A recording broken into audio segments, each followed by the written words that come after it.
Bonjour à tous, nous poursuivons aujourd'hui avec la troisième Mishnah du sixième Pérek. La Mishnah nous enseigne Almana le Kohen Gadol, comme nous le savons, un Kohen Gadol n'a pas le droit d'épouser une veuve.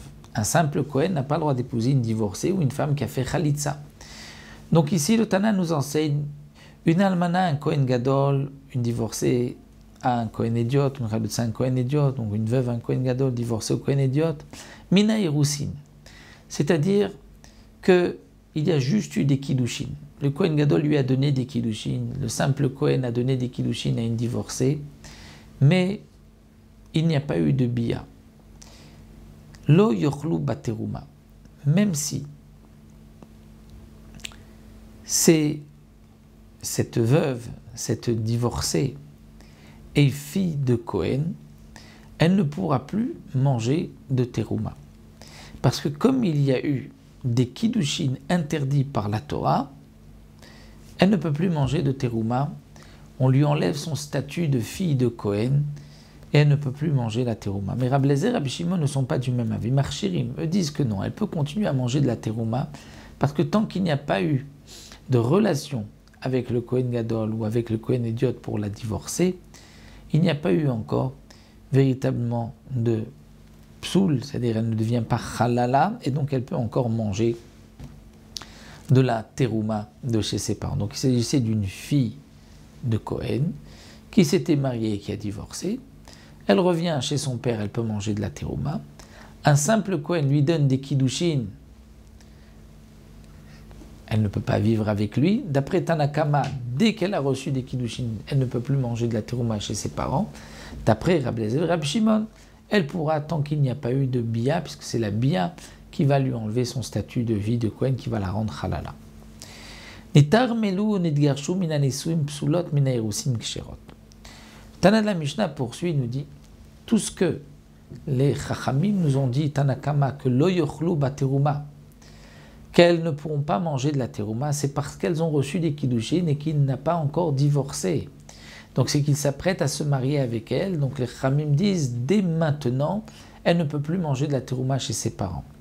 Mais si Nitar Melou, le Kohen Gadol ou le simple Kohen est mort, elles deviennent veuves, Onid Gershou, où ils ont divorcé. Ils ont compris que c'était la halacha, donc il fallait divorcer, ils ont divorcé. Mina Nisouin, s'ils s'étaient déjà mariés avec elle, c'est-à-dire il y avait eu même une bia, là c'est fini, psoulot à jamais, elles ne pourront plus manger de la terouma. Mais c'est Mina Irusin, c'est-à-dire il y avait juste eu des kiddushin, la ksherot, elles pourront manger de la terouma. Pourquoi ? Pourtant, il y avait eu des kiddushin, c'est que Tanakama interdit, quand il y a eu des kiddushin, tant qu'elle est mariée. Mais si elle divorce ou si elle devient veuve, comme il n'y a pas eu de bia qui lui enlève son statut de Kohen, de fille de Kohen, elle pourra manger la terouma. Donc ça c'est le chidouche de la Mishnah.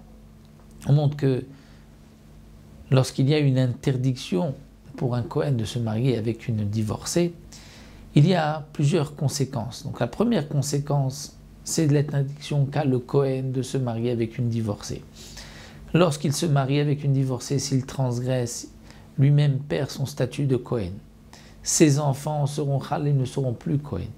Mais même cette femme, si c'est marié avec elle, si elle était fille de Kohen, ne pourra plus dorénavant manger de terouma parce qu'il y a eu un mariage avec un homme qui lui est interdit. Donc elle rentre dans le cadre de Zona, comme nous l'avons vu de la Torah. Donc voilà, nous allons nous arrêter ici. On reprendra avec le digne du Kohen Gadol et du Kohen Idiot. Quelles sont les femmes qui lui sont interdites au Kohen Gadol, puisque nous savons pas épouser une divorcée. Donc les halachot, nous les retrouverons là dans les quelques Mishnayot qui suivront.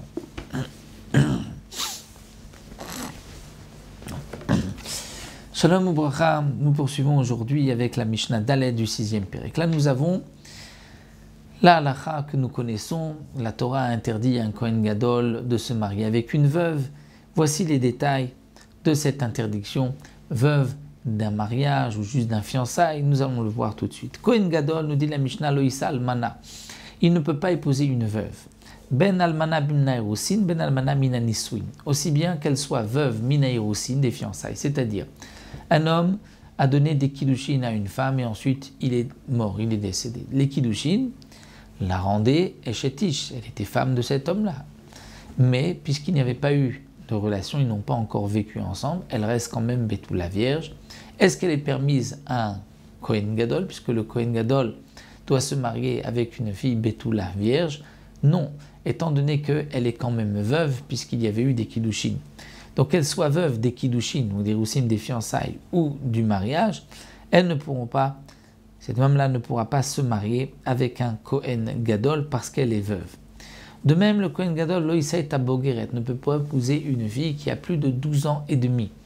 Parce que le Kohen Gadol doit épouser une fille qui est vierge, qui est Betula. Et après 12 ans et demi, ce n'est pas les mêmes Betulim, elle a perdu une partie de ses Betulim, et donc elle ne peut plus se marier avec un Kohen Gadol. Rabbi Eliezer et Rabbi Shimon marchirim babogeret. Rabbi Eliezer et Rabbi Shimon permettent à une bogeret de se marier avec un Kohen Gadol après 12 ans et demi. Donc d'après Tanakama, le Kohen Gadol doit épouser une femme qui a moins donc de 12 ans et demi. Donc bien sûr, si le Kohen Gadol, avant d'être Kohen Gadol, était simple Kohen, donc il est marié, et ensuite il devient Kohen Gadol, donc là, il n'y a pas d'interdiction. Lo Issa et Mukat Etz. Le Kohen Gadol n'a pas le droit d'épouser une fille, une femme, des Mukat Etz, qui a été blessée par un morceau de bois. Ce morceau de bois lui a enlevé les Betulim. Il ne pourra pas se marier avec elle, puisqu'elle a perdu les Betulim, que ce soit à cause d'une relation ou à cause d'un morceau de bois. Le Kohen Gadol ne peut plus se marier avec cette femme-là. Eres et Almana. Le Kohen Gadol était, avant de devenir Kohen Gadol, simple Kohen, Kohen idiote. Il avait le droit de se marier avec une veuve. Il a donné des kiddushin à une veuve, en pensant qu'il allait se marier avec elle. Velitmanel yot Kohen Gadol, et tout d'un coup il devient Kohen Gadol. Il peut se marier avec elle ou pas, Yichnos, il pourra se marier avec elle. Pourquoi? C'est-à-dire, il pourra se marier, il pourra vivre avec elle, faire la choupa et vivre avec elle. Pourquoi? Parce qu'il avait déjà donné des kiddushin avant de devenir Kohen Gadol. Puisqu'il avait donné déjà des kiddushin avant, donc elle ne lui est pas interdite par la suite. Umaase, c'est le cas de Yoshua ben Gamla, chez Kidesh et Martha bat Baitos. Yoshua ben Gamla était un Kohen, il a épousé Martha bat Baitos, c'est-à-dire il lui a juste donné des kiddushin, et il n'avait pas encore fait la choupa, ou Minaou Amelech liot Kohen Gadol, et le roi l'avait désigné à être Kohen Gadol, Uchnasa, et il a pu se marier avec elle, donc comme nous l'avons vu, étant donné qu'il y a eu des kiddushin, donc il a pu ensuite passer sous la choupa. Shomeret Yabam Shinafna Lifne Kohen Idiot. Un simple Kohen peut accomplir la mitzvah de Yiboum. Son frère est mort, donc c'est une veuve. Il a la mitzvah de Yiboum, le simple Kohen peut se marier. Donc on va dire qu'il y avait un Kohen, Réhouven, marié à Léa. Réhouven est mort, Léa devait faire Yiboum avec le frère de Réhouven, Shimon, qui est aussi Kohen. Et Nitmana Liot Kohen Gadol. Et Shimon devient Kohen Gadol. Est-ce qu'il peut maintenant accomplir la mitzvah de Yiboum?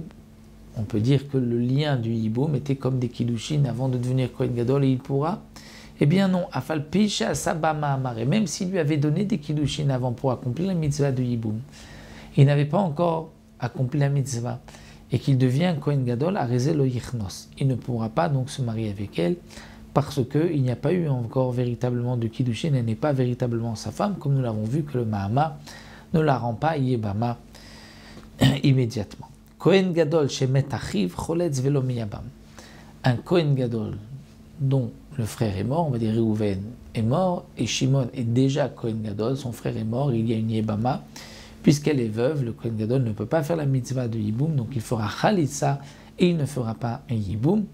Donc là, le Tana de la Mishnah nous a enseigné le din du Kohen Gadol, et nous verrons Bezrat Hashem dans la prochaine Mishnah le din du simple Kohen, du Kohen Idiot.